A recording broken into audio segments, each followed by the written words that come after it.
Avez-vous déjà levé les yeux vers le ciel et vu quelque chose d'inexpliqué? Quelque chose qui a ébranlé vos convictions les plus profondes? En 2007, des centaines de personnes dans une petite ville française ont vécu exactement la même chose. Une foule entière s'est arrêtée dans la rue, a pointé du doigt les nuages et a vu quelque chose qui allait changer leur vie à jamais. Aujourd'hui, je vais raconter l'histoire d'Amélie Rousseau, une neurologue de 34 ans qui ne croyait en rien au-delà de ce qu'elle pouvait prouver scientifiquement. Femme rationnelle et sceptique, elle avait complètement perdu la foi dans son enfance. Mais un après-midi d'automne, devant des centaines de témoins, elle a été témoin d'un événement qui a bouleversé sa vision du monde. Avez-vous déjà vécu des moments où toutes vos croyances étaient remises en question? Vous êtes-vous déjà demandé s'il existait quelque chose de plus grand que notre entendement? Si vous êtes ici, c'est peut-être parce qu'en vous, quelque chose cherche des réponses, de l'espoir, un sens plus profond à la vie. C'est une histoire vraie sur la foi et la science, sur la perte et la redécouverte, sur la façon dont l'impossible se produit parfois sous nos yeux. Et si vous traversez une période difficile, si vous avez perdu espoir ou si vous vous demandez s'il existe quelque chose de plus grand que vous, cette histoire pourrait vous toucher. Laissez votre like maintenant si vous croyez qu'il y a des choses dans ce monde que la science ne peut toujours pas expliquer, et abonnez-vous à la chaîne pour recevoir plus d'histoires comme celle-ci qui peuvent transformer votre point de vue sur la vie. Amélie Rousseau arpente les couloirs de l'hôpital neurologique de Lyon avec l'assurance d'une experte en la matière. À 34 ans, elle est l'une des neurologues les plus respectées de la région. Spécialiste de l'épilepsie réfractaire, elle passe ses journées à interpréter des électroencéphalogrammes, à analyser des IRM et à trouver des explications scientifiques au mystère du cerveau humain. Pour elle, tout a une explication logique. Chaque symptôme a une cause, chaque maladie a un mécanisme, chaque miracle a une base neurologique. Amélie a grandi ainsi, ne croyant qu'à ce qui peut être mesuré, pesé et prouvé. Mais cela n'a pas toujours été comme ça. Revenons en 1985. Amélie n'a que 12 ans et vit à Annecy, dans les Alpes françaises, avec ses parents, Marie et François Rousseau. La famille fréquente fidèlement la petite église Saint-François de Sales tous les dimanches. Amélie adore les histoires bibliques, prie tous les soirs et rêve de devenir religieuse quand elle sera grande. C'est une enfant adorable aux yeux marron clair, convaincue que Notre-Dame veille sur elle chaque nuit. Elle garde une petite statue de Notre-Dame de Lourdes sur la table à côté de son lit, chaque fois qu'elle a peur, elle murmure un « Je vous salue Marie ». Mais l'impensable se produit. Par une froide matinée de décembre, Marie Rousseau, la mère d'Amélie, commence à souffrir de violents maux de tête. Quelques semaines plus tard, les médecins découvrent une tumeur cérébrale agressive. Amélie, une innocente adolescente de 12 ans, passe des heures agenouillée à l'église, implorant la Vierge de guérir sa mère. « S'il vous plaît, Notre-Dame, vous qui êtes une mère, sauvez ma mère. Je promets d'être bonne, je promets de prier tous les jours, mais s'il vous plaît, ne la laissez pas mourir. » La jeune fille prie avec la foi pure d'un enfant. Elle allume des bougies, récite des neuvaines et promet tout ce qu'une enfant de 12 ans peut promettre. Mais Marie Rousseau meurt en mars 1986, laissant Amélie complètement désorientée. Aux funérailles, tandis qu'elle regarde le cercueil en bois sombre être descendu dans le sol gelé, quelque chose meurt en Amélie. Sa foi se brise comme du verre. Si Notre-Dame a vraiment existé, si Dieu était aussi bon qu'on le disait, pourquoi a-t-il permis à une mère aimante de mourir, laissant sa fille orpheline? Si tu existes et que tu n'as pas sauvé ma mère, alors tu n'es pas bon. Et si tu es bon et que tu n'as pas pu la sauver, alors tu n'es pas puissant. Et si tu n'es ni bon ni puissant, alors à quoi bon prier? C'était la dernière fois qu'Amélie priait. Les années passent. Amélie canalise sa douleur dans ses études. Elle obtient son diplôme de médecine avec mention, se spécialise en neurologie et découvre dans les synapses cérébrales et les neurotransmetteurs les seules vérités auxquelles elle peut se fier. Pour elle, ce que l'on appelle expériences spirituelles ne sont que des décharges électriques dans le lobe temporal. Vision mystique? Épilepsie partielle complexe. Sensation de présence divine? Hyperactivité du gyrus angulaire. Expérience de mort imminente? Hypoxie cérébrale libérant du DMT endogène. Amélie s'est fait connaître pour son approche purement scientifique, mais aussi pour son humanité envers ses patients. Paradoxalement, Pour quelqu'un qui ne croit pas à l'âme, elle traite chaque personne avec une compassion quasi sacrée. Son collègue, le docteur Baptiste Moreau, neurologue depuis 15 ans, plaisante toujours avec elle. « Amélie, vous êtes l'athée la plus chrétienne que je connaisse.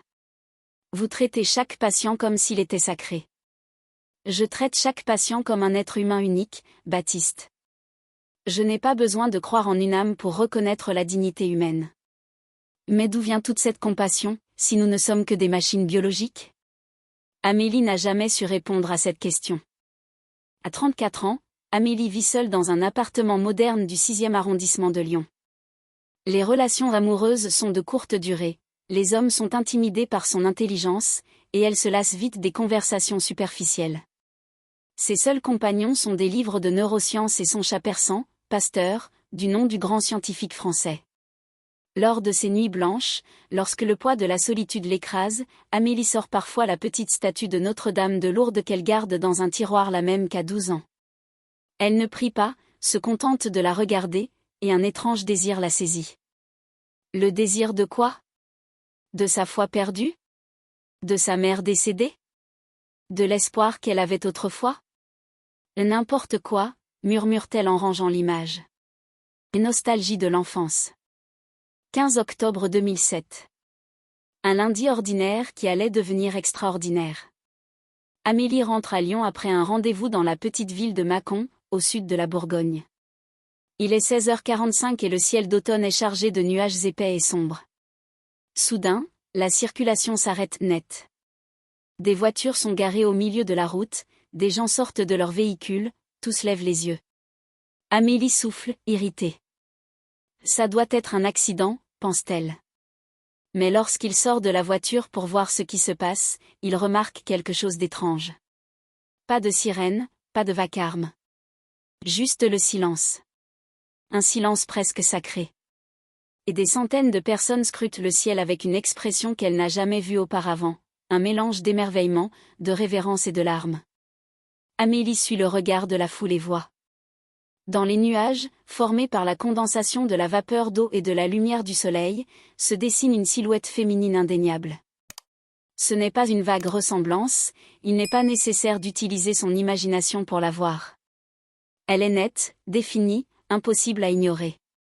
Une femme aux bras tendus, une cape flottante, le visage serein baissé, comme si elle observait avec tendresse tous ses passants.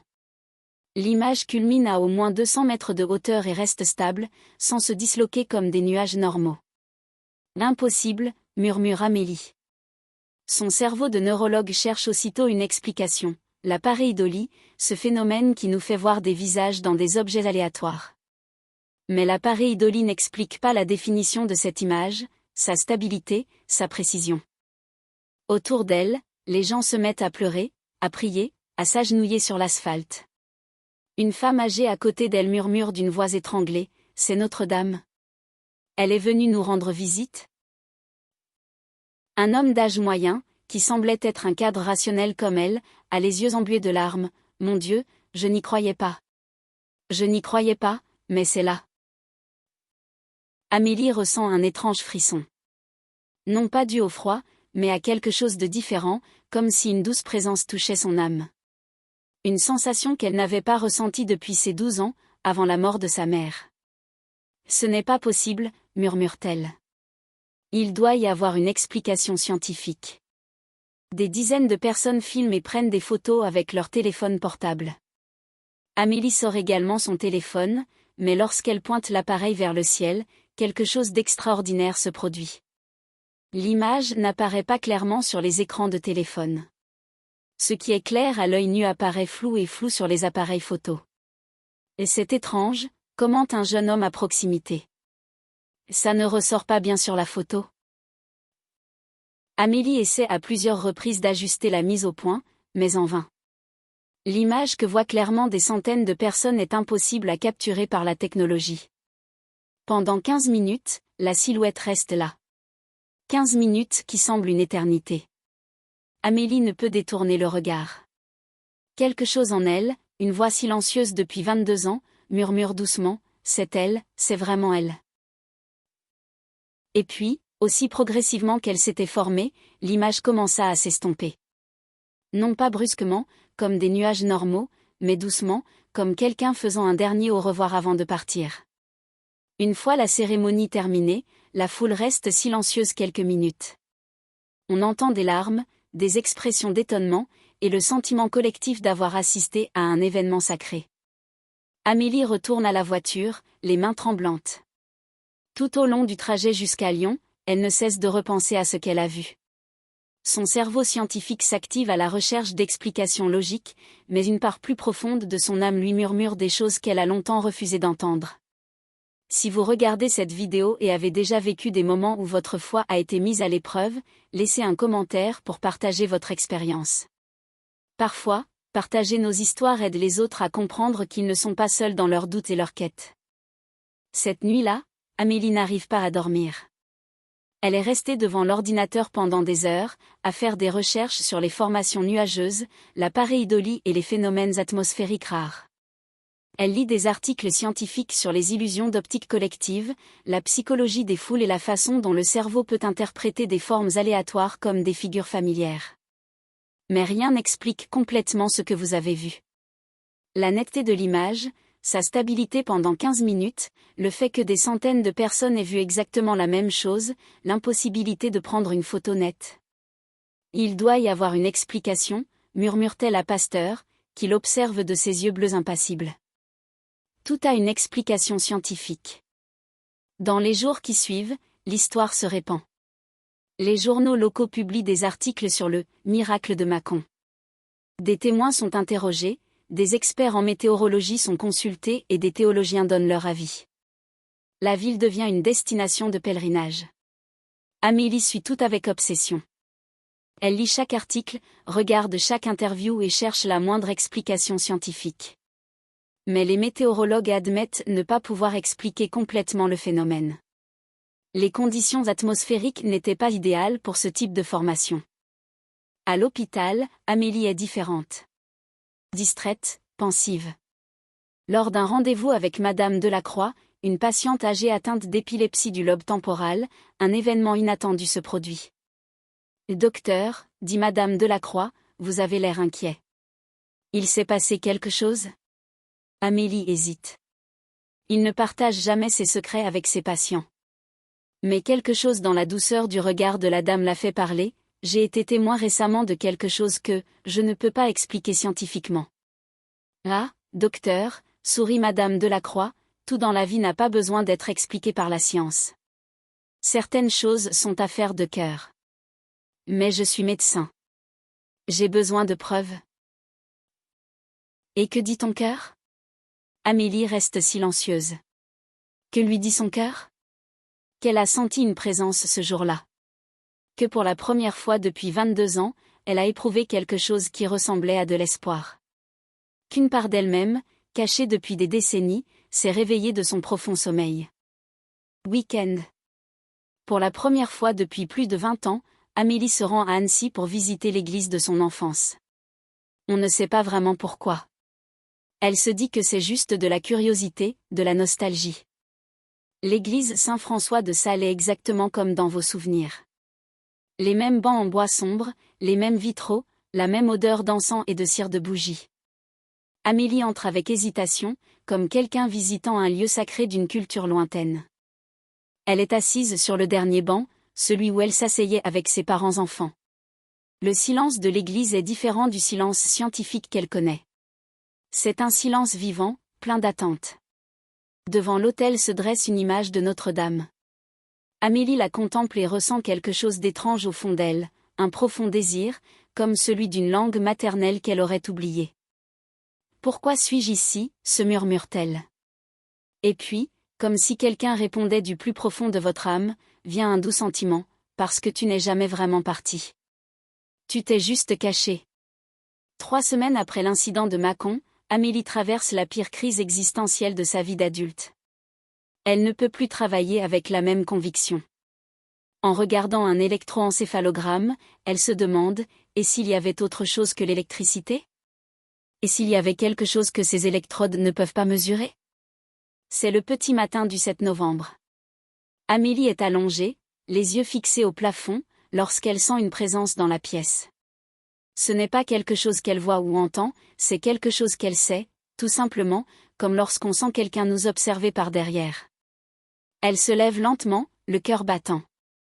La pièce est sombre, éclairée seulement par les lampadaires qui filtrent à travers la fenêtre. Mais il y a quelque chose de différent dans l'air, une douceur, une paix qu'elle n'a pas ressentie depuis des années. Et puis elle voit. Pas exactement, car ce n'est pas une vision au sens physique du terme. C'est plutôt une perception qui dépasse les yeux. Une silhouette féminine, enveloppée d'une douce lumière, se tient près de la fenêtre. Amélie devrait être terrifiée. Elle devrait courir, appeler quelqu'un, consulter un médecin. Mais elle ne ressent qu'une paix profonde. Une paix profonde qu'elle n'a pas connue depuis l'enfance. La silhouette ne parle pas, mais Amélie entend des mots qui viennent du plus profond de son cœur. « Ma fille, je ne t'ai jamais abandonnée. C'est toi qui t'es éloignée de moi.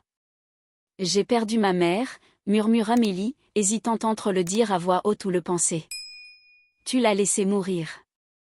Pourquoi ne l'as-tu pas sauvée? Je ne te l'ai pas enlevée, ma chérie. Je l'ai recueillie quand il était temps pour elle de partir. Et elle n'a jamais cessé de t'aimer, tout comme je n'ai jamais cessé de t'aimer. Amélie sent les larmes couler sur son visage. Des larmes retenues depuis 22 ans. J'ai essayé d'être forte. J'ai essayé de vivre sans avoir besoin de toi. J'ai essayé de trouver toutes les réponses dans la science. La science est l'un de mes dons à l'humanité, ma fille. L'intelligence que tu utilises pour guérir vient de moi. Pourquoi penses-tu que je ne puisse pas être présente à la fois au laboratoire et dans la prière? C'est alors qu'Amélie comprend. La foi et la science ne sont pas ennemies. Toutes deux sont des voies de recherche de la vérité. L'une explore le comment des choses, l'autre le pourquoi. J'ai peur, admet-elle. Peur d'y croire et d'être à nouveau blessée. L'amour comporte toujours des risques, ma fille. Mais le risque de ne pas aimer est bien plus grand. La présence commence à s'estomper, mais avant de partir complètement, Amélie ressent comme une étreinte maternelle, une tendresse qui enveloppe toute son âme. Tu n'as pas à choisir entre ton esprit et ton cœur, chérie. Je t'ai créé avec les deux. Quand tout passe, Amélie est à genoux près du lit, pleurant comme elle n'avait pas pleuré depuis l'âge de 12 ans. Mais ce ne sont pas des larmes de douleur, ce sont des larmes de libération, de retrouvailles, de guérison. Elle se dirige vers le tiroir et en sort la petite statue de Notre-Dame de Lourdes. Elle l'embrasse doucement, pour la première fois depuis plus de 20 ans, murmure une prière. Merci de ne jamais m'avoir abandonnée. 2 semaines plus tard, le docteur Baptiste Moreau remarque un changement chez Amélie. Elle reste la même brillante neurologue, mais il y a quelque chose de différent dans son regard, une sérénité qu'elle n'avait pas auparavant. Amélie, tu as l'air différente. Plus légère, en quelque sorte. Et disons simplement que j'ai fait la paix avec certains problèmes de mon passé, Baptiste. Est-ce que cela a quelque chose à voir avec cet étrange événement nuageux dont vous avez été témoin? Amélie hésite, puis décide d'être honnête. Il s'agit de redécouvrir que je peux être scientifique et croire encore à des mystères que la science ne peut pas expliquer. Baptiste la regarde avec curiosité. Et ça ne crée pas de conflit? Au début, oui. Mais j'ai réalisé que la science m'apprend comment les choses fonctionnent. La foi m'aide à comprendre pourquoi elles existent. Elles ne sont pas contradictoires, elles sont complémentaires. La pratique médicale d'Amélie a également évolué subtilement. Elle reste rigoureuse dans ses diagnostics et précise dans ses traitements, mais considère désormais chaque patient non plus comme un simple ensemble de symptômes, mais comme une âme souffrante. Lors d'une consultation avec le petit Julien, 8 ans, qui souffre d'épilepsie réfractaire, la mère de l'enfant, Madame Bertrand, est désespérée. « Docteur, nous avons essayé tous les médicaments. Je ne sais plus quoi faire. » Amélie examine à nouveau les tests, revoit le protocole, mais quelque chose en elle lui murmure qu'elle doit aller au-delà de la médecine traditionnelle. Madame Bertrand, outre les soins médicaux, avez-vous des pratiques spirituelles? La femme paraît surprise. Eh bien, nous étions catholiques, mais avec la maladie de Julien, notre foi a été ébranlée. Je comprends tout à fait, dit Amélie doucement. J'ai vécu quelque chose de similaire. Mais j'ai découvert que parfois, la guérison vient de plusieurs sources. Nous allons poursuivre le nouveau protocole médicamenteux, mais, si tu as envie de prier aussi, ça ne peut pas faire de mal. Amélie retourne à l'église, mais d'une manière différente de son enfance. Sa foi est désormais mûre, questionnée et pleine de doutes salutaires. Elle ne prie pas pour des miracles impossibles, mais pour la sagesse, la compassion et la force d'affronter les mystères de la vie. Sa prière préférée est devenue très simple: aide-moi à être un instrument de guérison. Quand je sais, laisse-moi agir. Quand je ne sais pas, laisse-moi faire confiance. 6 mois plus tard, Amélie dîne avec des amis. Parmi eux se trouve Margot Dubois, journaliste d'investigation qui a couvert les événements de Mâcon. L'Amélie, demande Margot, vous êtes scientifique et vous avez été témoin de ce phénomène de nuages, que pensez-vous vraiment qu'il s'est passé? Amélie sourit et prend une gorgée de vin. Tu sais, Margot, il y a quelques mois, j'aurais dit que c'était une coïncidence météorologique que des centaines de personnes interprétaient de la même manière en raison de leur conditionnement culturel religieux. Et maintenant? Maintenant, je dis que c'était peut-être exactement ça. Ou peut-être un miracle. Ou peut-être que les deux sont vrais en même temps. Ses amis la regardent intrigués. Ce que je veux dire, c'est que les miracles ne transgressent peut-être pas les lois de la nature. Peut-être les utilisent-ils d'une manière que nous ne comprenons pas encore. Dieu pourrait bien agir par le biais de la physique quantique, de la neurobiologie ou de la météorologie. De retour au travail, quand Amélie analyse un encéphalogramme complexe, elle murmure parfois une petite prière: aidez-moi à voir ce que j'ai besoin de voir pour aider cette personne. Paradoxalement, son intuition médicale s'est améliorée. Non pas qu'elle ait des pouvoirs surnaturels, mais elle est plus attentive, plus sensible à des détails subtils qui passaient auparavant inaperçus. Aujourd'hui, près de 17 ans plus tard, Mâcon accueille toujours des visiteurs curieux d'en savoir plus sur l'événement nuageux. Un petit mémorial a été érigé là où les gens se sont arrêtés sur la route ce jour-là.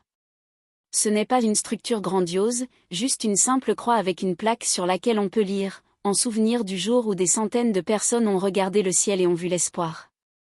Amélie a visité le site à plusieurs reprises au fil des ans. Chaque visite renforce sa conviction d'avoir été témoin de quelque chose d'extraordinaire. Elle ne parvient pas à définir précisément ce que c'était, mais elle sait que cela a changé sa vie à jamais. À 51 ans, le docteur Amélie Rousseau est chef du service de neurologie de l'hôpital de Lyon. Elle a publié plusieurs articles scientifiques importants et est reconnue internationalement pour son expertise en épilepsie. Mais ceux qui la connaissent bien savent qu'il y a quelque chose de particulier dans sa façon de traiter chaque patient, une compassion qui va au-delà du protocole médical. Sur son bureau, à côté de ses livres de neurosciences, trône une petite statue de Notre-Dame de Lourdes, datant de son enfance. Lorsque les étudiants en médecine l'interrogent à ce sujet, Amélie répond: elle nous rappelle qu'il existe des mystères dans la vie que la médecine ne peut expliquer, mais qui n'en sont pas moins réels. Elle a récemment été invitée à donner une conférence lors d'un congrès sur « Spiritualité et médecine ». Sa présentation était intitulée « Quand la foi rencontre la science, une perspective neurologique ».